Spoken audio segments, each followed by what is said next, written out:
say as a question, not necessarily biblical, but I think we can make a biblical comparison to it. He wants to know, would you say in ancient times shifts like the ones we're seeing in the United States led to the collapse of those civilizations? Pessimism joined. But the point being made is this. Look, if you want to see civilization shifts, I'd look no further than the book of Judges. That was 7 consecutive civilization shifts over a period of 400 years. And what was interesting was Israel didn't collapse, and it had just begun, actually. Yeah. And it's also worth noting the United States hasn't existed for 400 years. Israel has gone through more of these shifts than we can count. Yeah. And they still not only exist as a people, but as a nation today. Not because they were such a great nation, but because God made a covenant. If, on the other hand, we're to say, so what do you say for the United States? I'd say be faithful whatever country you're in. We have people listening in Great Britain. Guys have had interesting times in history, interesting shifts. France even more so, Iran, Afghanistan, China, name your pick. But the point being made is where people are, the gospel can be shared. If we have more liberties or more freedoms or fewer, we can do and be faithful with whatever we can. But that's the point, not to anticipate destruction, but to make use of not revival, but what would be the word I'm looking for? Make use of the opportunity for salvation for people who need it. Yeah, and one more important thing about the scriptures, so I can map out the trajectory. So in other words, if the country keeps going in the direction that it's going, do I think it would come apart? Yeah.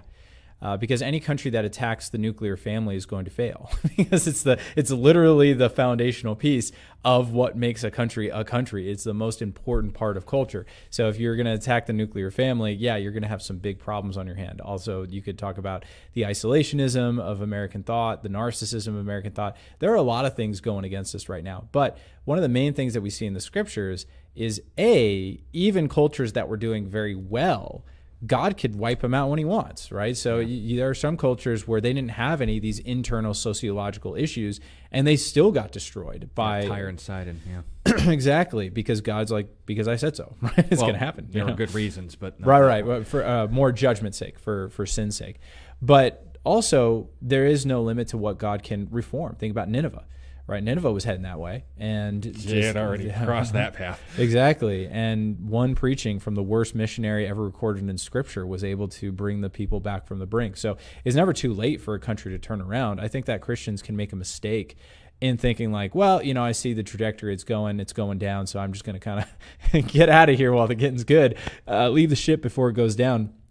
Be careful. You never know what God's going to do. So we need to be optimistic, right? Hope for the best, plan for the worst. Could it go down? Yeah. But does that mean that Christians should immediately get out of all the spheres of influence because we believe it's going to go down? That would be a self-fulfilling prophecy. Fight as though it could be saved, but know that it might not be. Yeah, again, our hope isn't in the preservation of our civilization. Our hope is faithfulness in this life, wherever that is. And your favorite book, Jeremiah, chapter 17, 5 through 10, to finish up this point of contrast? Woe to the man who puts his faith in man, for he'll be like a shrub in the desert who will not see when good comes. Summarized. Blessed is the man whose hope and confidence is the Lord. What he compared to?